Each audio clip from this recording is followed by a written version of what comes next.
KH. Ahmad Siroj lahir di Tengaran, Kabupaten Semarang. Beliau merupakan putra pertama dari 3 bersaudara, dari KH. Umar atau yang lebih dikenal dengan nama Imam Pura. Saudara-saudara beliau diantaranya, KH. Khalil dan KH. Juwaidi. Nasab KH. Ahmad Siroj dari jalur ayah memiliki garis keturunan dengan Sunan Hasan Munadi, salah seorang paman Patah yang ditugaskan mengislamkan daerah lereng Gunung Merbabu sebelah utara, atau sekarang dikenal sebagai Desa Nyatnyono. KH. Ahmad Siroj wafat pada Senin Pahing, 27 Muharram 138 atau 10 Juni 1961. Jenazah KH. Ahmad Siroj dikebumikan di tempat pemakaman umum, TPU, Makam Haji, Kartasura, Sukoharjo. Ketika KH. Ahmad Siroj sakit yang selanjutnya meninggal dunia pada Senin Pahing, 27 Muharram 138 atau 10 Juni 1961, KH. Zainal Makarim, Karanggede, mimpi bertemu KH. Ahmad Siroj. Mengapa saya sakit tak kau jenguk? Tanya KH. Ahmad Siroj kepada KH. Zainal Makarim dalam mimpi. Terperanjatlah KH. Zainal Makarim, lalu seketika beliau berangkat ke Solo untuk menjenguk KH. Ahmad Siroj. Sesampai di Solo, ternyata jenazah telah diberangkatkan sampai di Jalan Rajiman, Kadipolo. Innalillahi wa inna ilaihi roji'un. Dari Allah kita berasal, dan kepadanya pula kita akan kembali, ucapnya kemudian.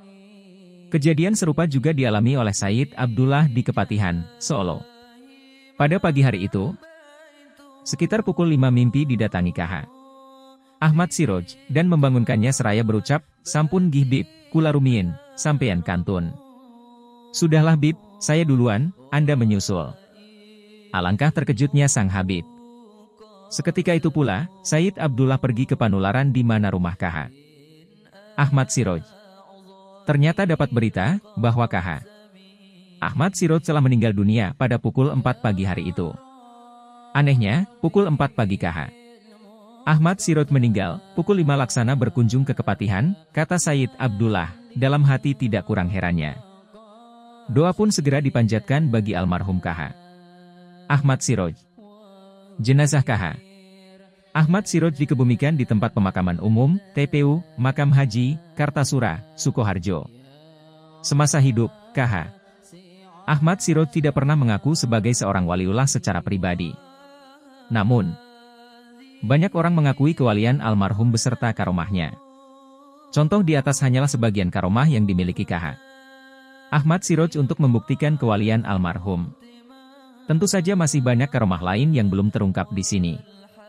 Karena masih banyak cerita di masyarakat Solo perihal keistimewaan KH. Ahmad Siroj dalam kepribadiannya. Sewaktu masih muda, KH. Ahmad Siroj belajar beberapa pesantren, di antaranya, beliau belajar di pesantren Mangunsari Nganjuk yang diasuh oleh KH. Bahri. Belajar di pesantren Termas Pacitan yang diasuh oleh KH.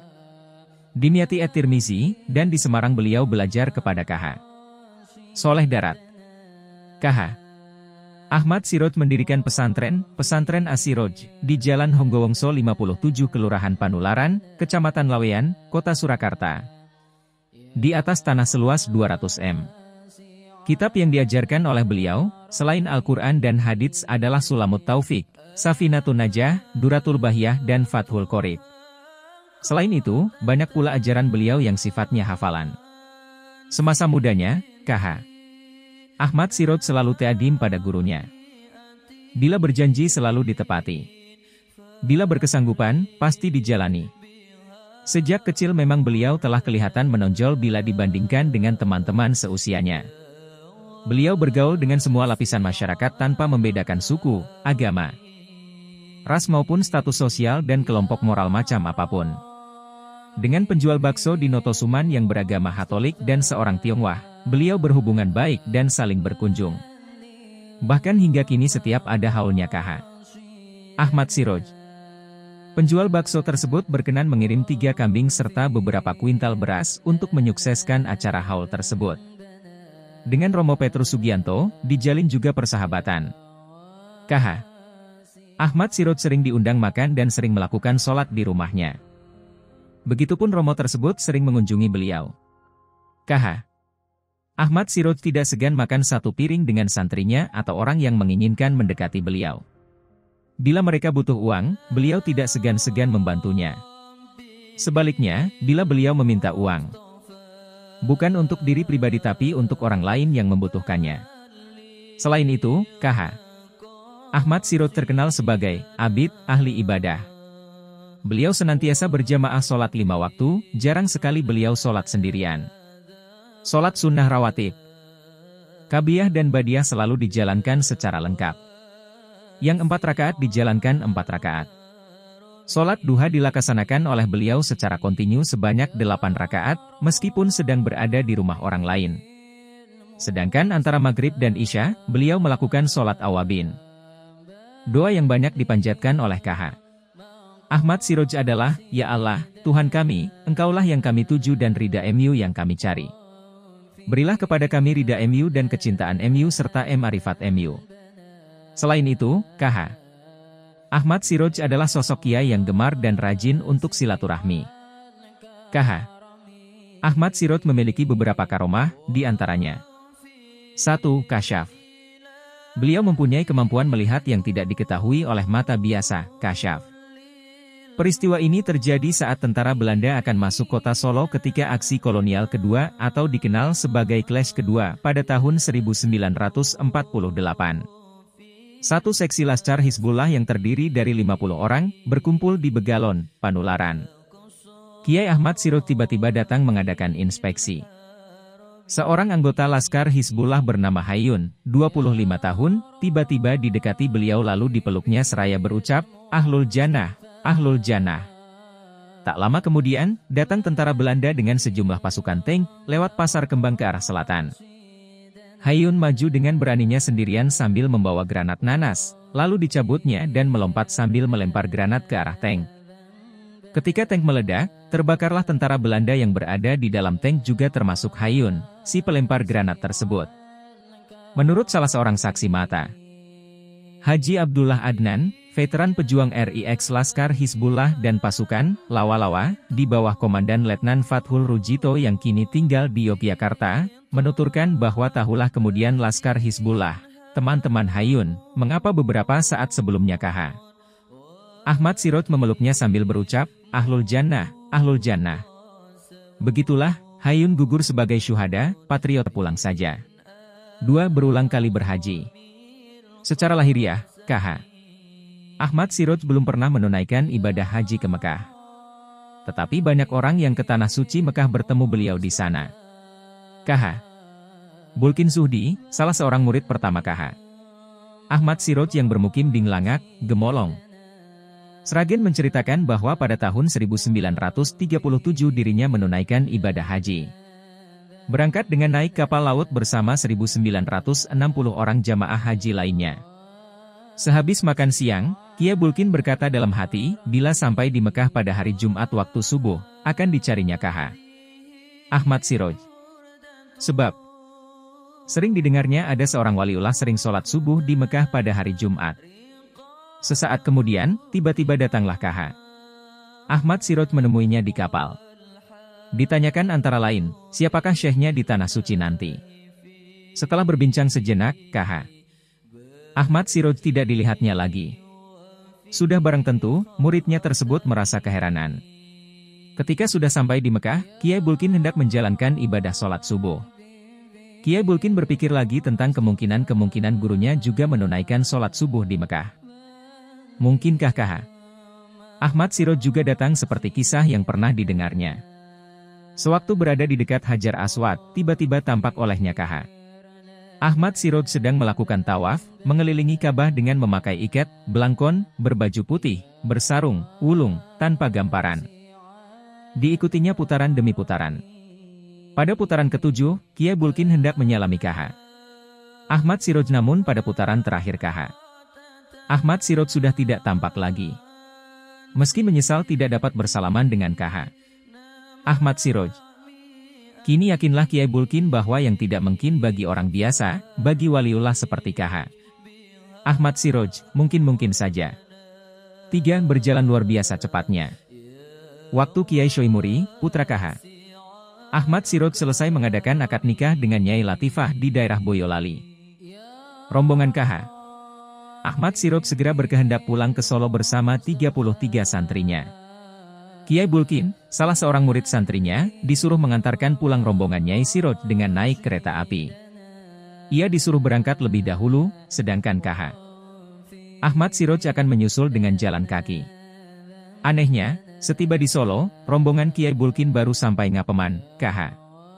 Ahmad Siroj sudah berada sampai di rumahnya yang berada di Panularan, Laweyan, Solo. Bagaimana itu dapat terjadi? Pikir para rombongan yang berangkat lebih dahulu tersebut. Kejadian serupa juga dialami oleh Nyai Sadiah Ali. Suatu ketika bersama KH. Ahmad Siroj bepergian ke Boyolali dari Karanggede. Waktu berangkat sudah adzan maghrib. Sesampai di Masjid Dawung, Boyolali, belum qomat. Masih pujian. Padahal kedua tempat itu jauh dan ditempuh dengan jalan kaki. Haji Dasuki pun pernah mengalami hal serupa. Suatu ketika diminta KH. Ahmad Siroj mengikuti beliau bepergian dari desa Paisan ke Boyolali yang jaraknya sekitar 10 km. Sesampainya di tempat yang dituju. Tasbih KH. Ahmad Siroj masih tertinggal di Paisan. Lalu, disuruhnya Haji Dasuki mengambilkannya, berjalan kaki pulang balik. Waktu berangkat sudah adzan maghrib. Anehnya, waktu kembali di Masjid Kokosan, Boyolali, belum qomat maghrib. Menurutnya, itu berkah KH. Ahmad Siroj. 4. Nasi satu kendil. Suatu ketika KH. Ahmad Siroj bepergian bersama 24 santrinya ke Susukan, Kabupaten Semarang dari Solo. Tuan rumah yang dikunjungi termasuk orang tidak mampu, miskin. Untuk memuliakan tamu, dimasakkannya oleh Abdus Syakur, tuan rumah, satu kendil nasi. Karena nasi terbatas, KH. Ahmad Siroj sendirilah yang dipersilahkan makan dalam kamar. KH. Ahmad Siroj tidak bersedia. Nasi diminta dihidangkan ruang depan di mana beliau dan santrinya sedang duduk bersila. Nasi satu kendil itu dibagi-bagikan kepada semua tamu. Anehnya, setiap orang mendapatkan satu piring penuh, cukup untuk makan kenyang. 5. Erat dengan pejabat raja. Sekitar tahun 1935, KH. Ahmad Siroj mengajak Imam Muslim bepergian. Sesampai di Pura Mangkunegaran, mereka terus masuk. Di Pendapa Mangkunegaran, KH. Ahmad Siroj bertemu dengan seseorang yang tidak dikenal oleh Imam Muslim. Dua insan pun segera saling berpelukan erat, menggambarkan saling melepas rindu, setelah lama tak bersua. Lalu, mereka menuju ke belakang, duduk berhadapan sambil berbincang seperlunya. Akhirnya, mengertilah Imam Muslim bahwa yang saling berbincang antara KH. Ahmad Siroj dengan orang tersebut, tidak lain adalah Kanjeng Gusti Adipati Arya, KGA, Mangkunegara 7. Perbincangan tersebut berakhir sekitar pukul 2.30 dini hari, lalu mereka segera meninggalkan Pura Mangkunegaran. Sesampai di Pasar Pon, pohon asam yang berdahan tinggi diraih KH. Ahmad Siroj untuk menghentikan sepeda motor yang datang dari arah timur. Penumpangnya pun berhenti, lalu turun. Sebagaimana kejadian di Pura Mangkunegaran, di tempat ini pun keduanya saling berpeluk erat. Menunjukkan keakraban. Setelah berbincang sejenak, berpisahlah keduanya. Dari percakapan KH.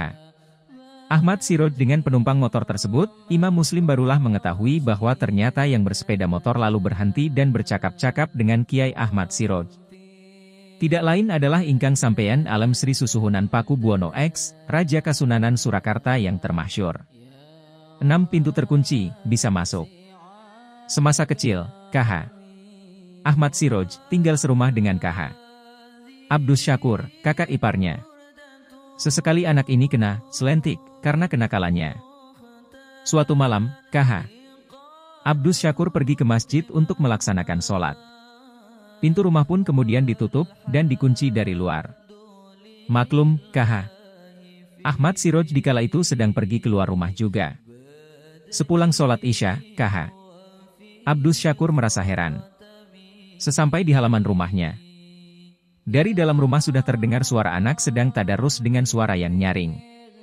Anak yang sedang tadarus itu adalah Ahmad Siroj. Lalu ditanya, "Kau lewat mana, nak?" Dijawab oleh Ahmad Siroj, "Inggih lewat Miku mawon." ia melalui situ juga. Sejak itu, Kiai Abdus Syakur tak pernah lagi member, selentikan, padanya. Kali yang lain, KH.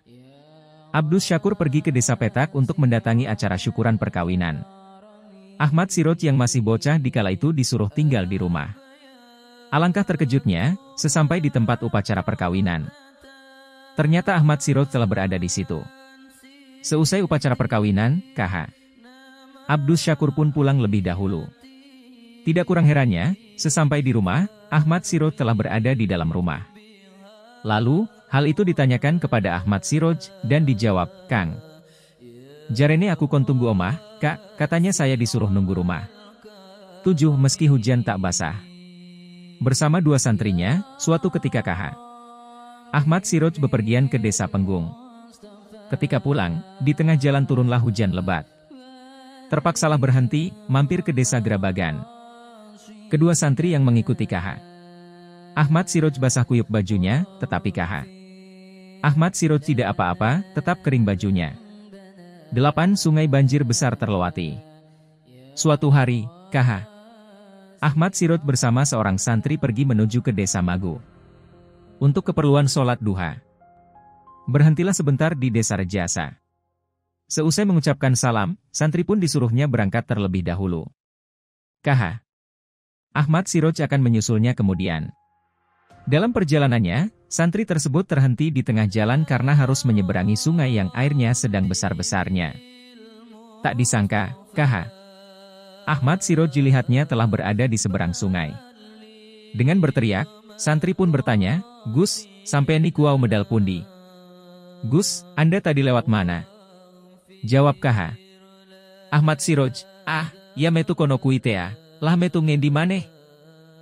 Ya melalui situ juga." "Lah lewat mana lagi kalau bukan di situ?" Karena santri tersebut disuruh menyeberang tidak berani, KH. Ahmad Siroj. 9. Bak air kosong, penuh tiba-tiba. Pada suatu ketika, KH. Ahmad Siroj sedang berkunjung ke rumah Muhi di Cepogo. Bak air, pengaron, yang berada di rumahnya, diminta oleh KH. Ahmad Siroj untuk dibersihkan agar supaya bisa diisi dengan air. Setelah pengaron bersih, Muhi lalu pergi ke sumur untuk mengambil air guna diisikan pada pengaron tadi. Namun, alangkah terkejutnya ketika Muhi hendak menuangkan air ke dalam pengaron tersebut, ternyata pengaron kosong tadi telah penuh berisi air. 10. Impian jadi kenyataan. Pada suatu saat, KH. Ahmad Siroj memerlukan sholat Jumat berturut-turut selama 7 Jumat di masjid yang di kemudian hari dikenal dengan nama Masjid Al-Muayyad yang terletak Jalan KH. Samanhudi Mangkuyudan, Solo. Pada malam Jumat minggu ke-7, KH. Asfari, kala itu berstatus duda, mimpi dianjurkan KH. Ahmad Siroj agar menikah dengan Nyai Syafiah. Jumat siang, sehabis sholat Jumat di Masjid Al-Muayyad, KH. Ahmad Siroj singgah ke rumah dekat masjid tersebut. Di samping KH. Asfari berada di situ, juga KH. Umar Abdul Manan. Jamuan makan siang pun disajikan. Kebetulan yang menghidangkan Nyai Syafiah juga. Seketika itu juga, KH. Ahmad Siroj memerintahkan agar KH. Asfari pergi, sowan, ke rumah KH. Mansur di Popongan, Delanggu, Klaten. Ternyata perintah Kiai Mansur sama dengan KH. Ahmad Siroj sebelumnya. Malah ditetapkan hari tanggalnya sekaligus. Setelah diingat-ingatnya, ternyata 3 tahun yang lalu KH. Umar pernah diperintah memotong kambing pada hari tanggal tersebut, tepat pada hari tanggal ijab Kiai Asfari dengan Nyai Syafiah.